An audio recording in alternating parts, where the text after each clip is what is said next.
घे फोन घे. झोपतोय मी. विठ्ठला.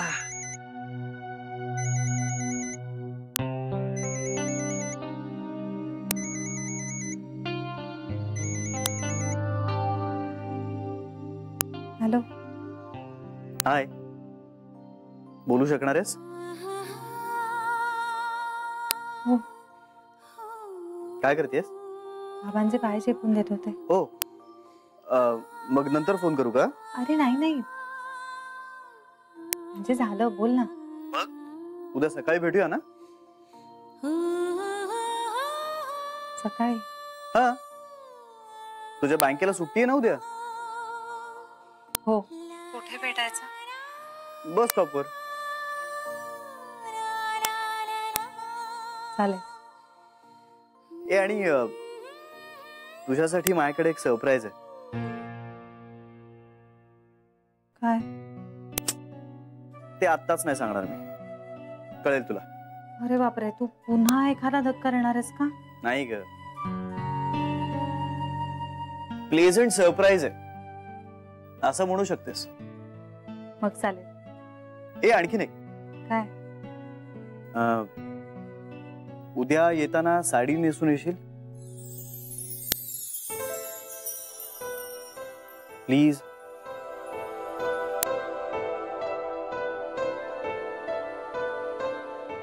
तू लाजलीस हो ना? लाजलीस तू. जान्हवी, माझे ना ठोके वाढतात तुझा चेहरा आठवला तरी सुद्धा.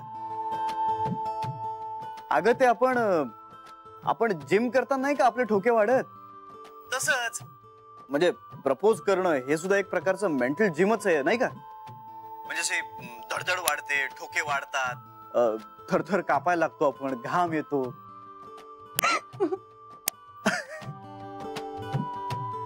चला म्हणजे जागी आहेस तर तू अजून. मला वाटलं झोपलीस की काय, आणि मी आपला एकटाच बडबडतोय कट झालेल्या फोनवर. तुला सांगते जानू, सिंधू वहिनी मत्सराने नुसत्या जळफळत होत्या. हॅलो श्री, मी चाळी तर सगळ्यांना दाखवून आले. ऑलराईट, उद्या भेटूच या. कशा असतील? किती तोळ्याच्या आहेत? Janhvi, I love you. जानू, अगं तुझ्याशी बोलते मी. हा हॅलो, मी ठेवते, नंतर बोलते. हा उद्या भेटते. अगं सगळ्यांचे चेहरे ना नुसते पाहण्यासारखे झाले होते. सारखे आपल्या मला कुड्या दाखवते. माझ्या मागण्याच बघा 7-8 तोळे तरी नक्की असतील यांचे. छान वाटते.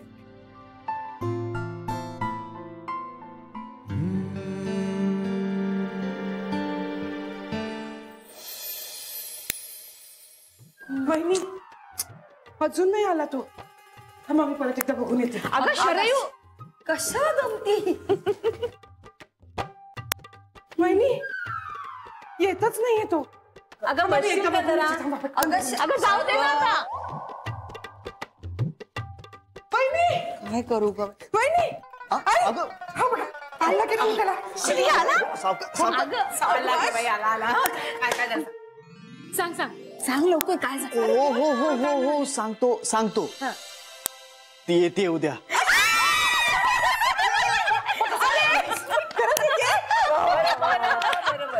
आता एक सांग, ती एकटी येणार आहे का तिचे वडील पण येणार आहेत? मी ना देवापुढे साखर ठेवून येते. हा साखर ठेवून ये. मी काय म्हणते, उद्याच आपण गुरुजींना बोलवून तारीख ठरवूया ना. कसली तारीख? लग्नाची. कुणाच्या? तुळशीच्या. मला काय मारताय इंदू वहिनी? तुळशीच्या लग्नाला वेळ अजून, ते दिवाळीत असतं. आई काय करायचं होईचं? शरयू, आपण श्रीच्या लग्नाबद्दल बोलतोय. आई ते मला माहिती आहे, पण या इंदू वहिनी आहेत ना, या उगाच तुळशीचं लग्न मध्ये आणून सगळं किचकट करून टाकतात. हो घ्या. बरं, पाहुणे किती वाजता येणार आहेत? हा अगं पाहुणे म्हणजे आता सुरुवातीला तीच एकटी येईल. मी आधी तुमची एक इन्फॉर्मल भेट घडवून देईन आणि मग पुढचं सगळं ठरवू. हे ठेवून आले मी साखर. हा सत्यानंद महाराजांमुळे सगळं काही ठीक झालंय. हो, सगळं काही ठीक होईल. मी त्यांना सांगितलंय लग्न सुद्धा असंच सुखरूप पार पाडा. सुखरूप पार पडू दे. पण आपण भेटलोय ना तिला, मग परत कशाला भेटायचं? आता सगळं ठरवून मोकळं होऊया, हो की नाही आई? इंदू, इंदू, सगळं त्याच्या मनासारखं होऊ द्या. हा, उद्या साखरपुडा करायचा पण मुहूर्त चांगला आहे. सरू, चुकलं श्री ठरवेल तसं. हे मी काय म्हणते श्री, आपण ना तिच्या बाबांशी बोलून घेऊया फॉर्मल. हा हा.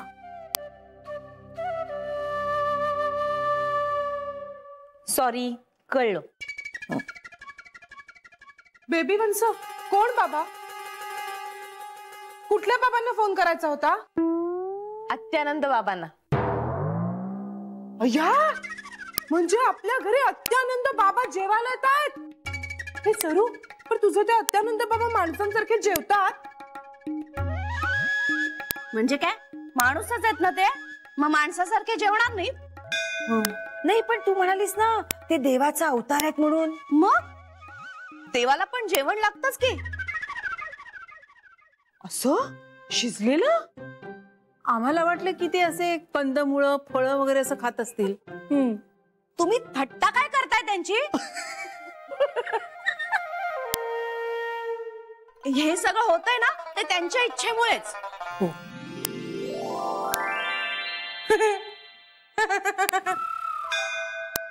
अगं आपला विषय काय चाललाय? तुम्ही बोलताय काय? कशाला तिला त्रास देताय? श्री, पण ती जेवायला तरी थांबेल ना?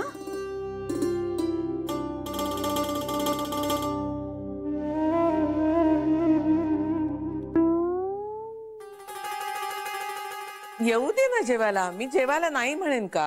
चालेल. आपल्या घरी आलेल्या पाहुण्याला आपण कधीही उपाशी पोटी जाऊ देत नाही, असा रिवाज आहे आपला ना. ही तर आपली होणारी सून आहे. जेवायला बोलवा तिला, अगदी आग्रहानं बोलवा. हा, आग्रह करूया. बरं चला, तुमचं चालू देत, मी जातो. Good night. Good night. चला, Bye. मला पण झोप यायला लागली, मी पण चालले. आई, उद्या जेवायला काय करायचं आई? उद्या ठरवू.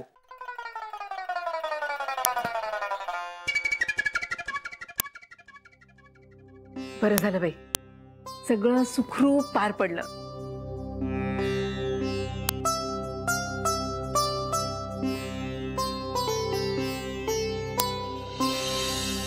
श्री, सांग ना काय उद्या? ते तुला उद्याच कळेल. अरे पण काहीतरी हिंट तरी दे ना. पण मग त्या सरप्राईज कसलं? श्री, मी तुला सांगितलंय मला धक्के आवडत नाहीत. जान्हवी, धक्का आणि सरप्राईज यात काही फरक आहे की नाही? अरे हो, पण कधी कधी सरप्राइजेस पण धक्केच देतात. हे बघ, आता तुला आता बदलाला घाबरणं सोडलं पाहिजे. आणि सगळेच बदल काही धक्का देणारे नसतात. काही बदल हे आपल्या बेटरमेंट साठी सुद्धा असतात. तू इतकी हुशार कर्तबगार मुलगी आहेस आणि घाबरतेस कसली ग? श्री, अरे प्रत्येक माणूस घाबरत असतो. फक्त प्रत्येकाची घाबरण्याची कारणं वेगवेगळी असतात. कुणीतरी बागुलबुवालाही घाबरतं, कुणी देवाला घाबरतं, कुणीतरी मरणाला घाबरत असतं, कुणी प्रेमभंगाला घाबरतं, कुणीतरी धक्क्यांना घाबरतं, कुणी दुराव्यालाही घाबरत असतं. मला विचारशील तर इमोशनल धक्क्यांची खूप जास्त भीती वाटते मला. श्री, मी लहान होते ना तेव्हा आई गेली माझी. म्हणजे इतकीही लहान नव्हते. कळत होतं आपली आई देवबाप्पाकडे गेली आहे. पण तिच्या जाण्याचा ना खूप मोठा धक्का बसला होता मला. इतका मोठा ना की माझे बाबाही घाबरून गेले आणि त्यांनी पटकन दुसरं लग्न करून टाकलं. हळूहळू सावरले मी त्यातून. पण ही धक्क्यांची भीती कायम राहिली रे. खूप भीती वाटते. I am sorry Janhvi, and I can understand.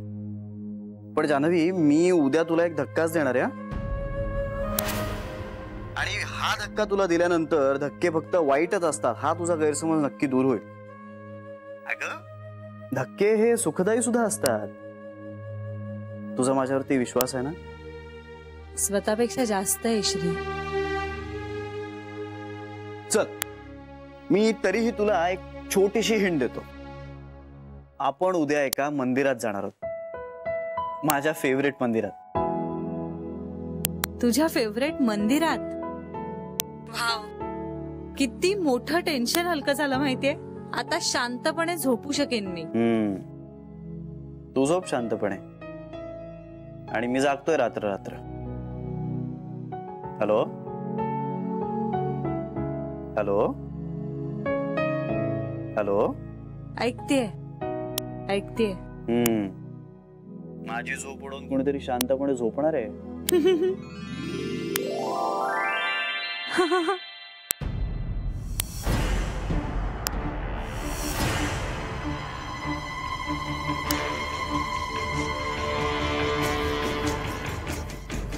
Hello Shri, me phone ठेवते, नंतर बोलते तुझ्याशी. काय ग, अचानक काय झालं? करते ना, उद्या बोलते. Bye bye.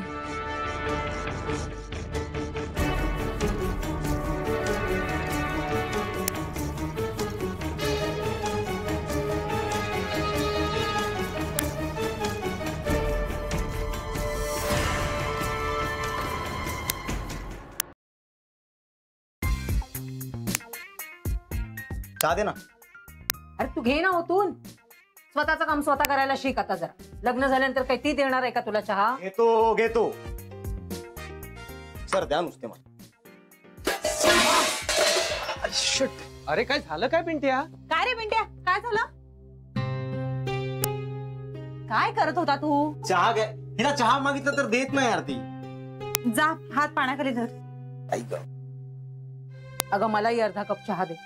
म्हणजे सकाळ झाली ना की कंबर धरलेलीच असते माझी. वय झालंय, आता काही होत नाही ग माझ्याच्याने. बाबा तुम्ही पण घ्याल ना? हो, थोडासा अर्धा कप. बास ग बास, तेवढा बास. बरं आहे का रे बोट? एवढा काय नाही लागला, फक्त लागला.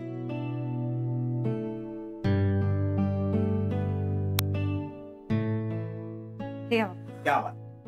जानू, तुझ्या चहाची चव दुसऱ्या कुणाच्याही हाताला नाहीये. थँक्यू आई. तुझ्या सासरच्यांची मात्र अगदी चैनच आहे खाण्यापिण्याची. आणि आमची आबाळ होणार आहे.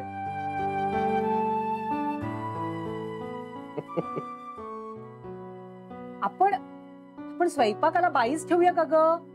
काय म्हणतेस जानू?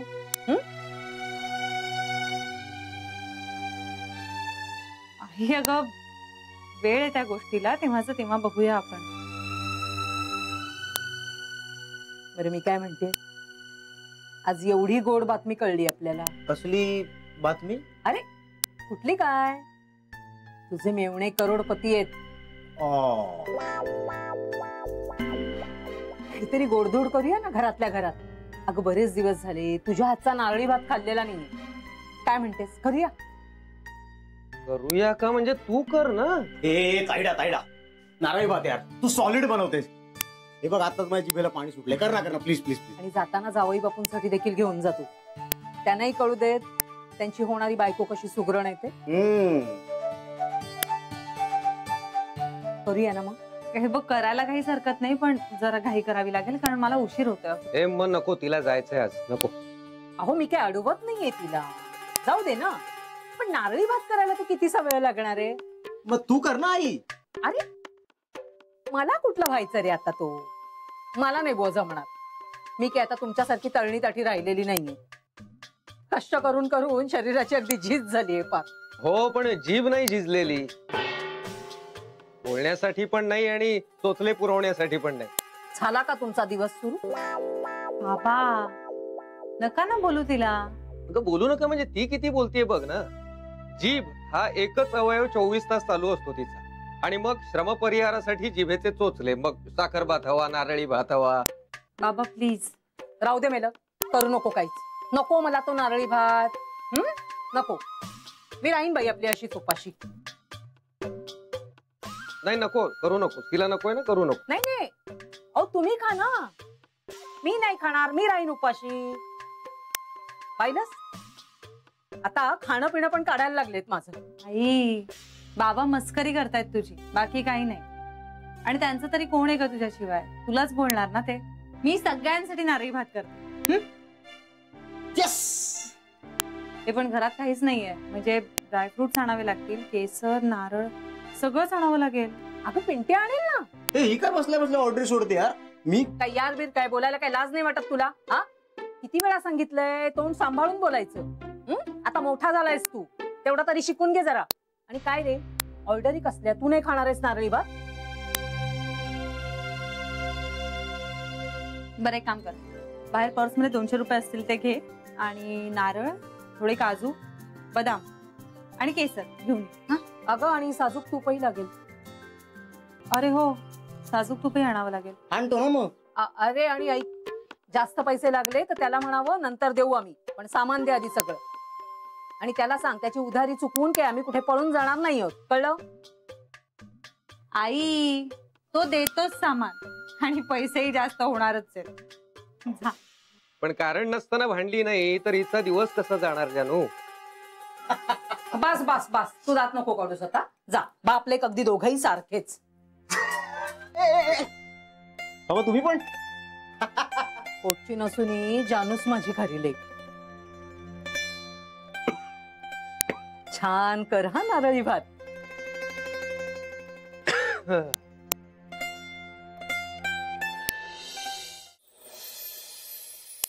देवा विघ्नेश्वरा, तुझ्या कृपेनं माझ्या श्रीची गाडी रुळावर आली आहे.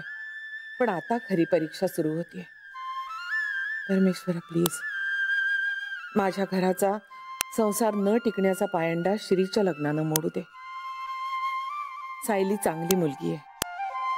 तिनं श्रीशी खूप समंजसपणे वागून त्याच्या आयुष्यात आनंद फुलवू दे. या घराचा ती एक महत्वाचा भाग असणार आहे. या घरातल्यांच्याशी तिचं पटू दे. ती घरात छान रुळू दे. तिला या घरात मुलीसारखीच वागणूक मिळेल. सुनेच्या येण्यानं या घराचं नंदनवन होऊ दे. घरातल्या आनंदात, उत्साहात तिच्या येण्यानं वृद्धीच होऊ दे. श्रीला आईचं प्रेम भरभरून मिळालंय, तसंच पत्नी सुखही पुरेपूर लाभू दे त्याला. सोन्यासारखा संसार लाभू दे त्याला आणि आयुष्यभर टिकू दे. एवढा आशीर्वाद दे देवा.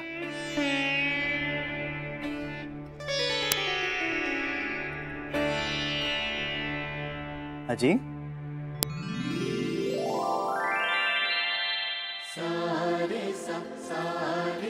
काय बोलत होतीस त्या देवाशी? काही नाही रे, आता घरात सुनबाई येणार ना, तिच्या बरोबर आनंद येऊ देत असं मागणं मागत होते.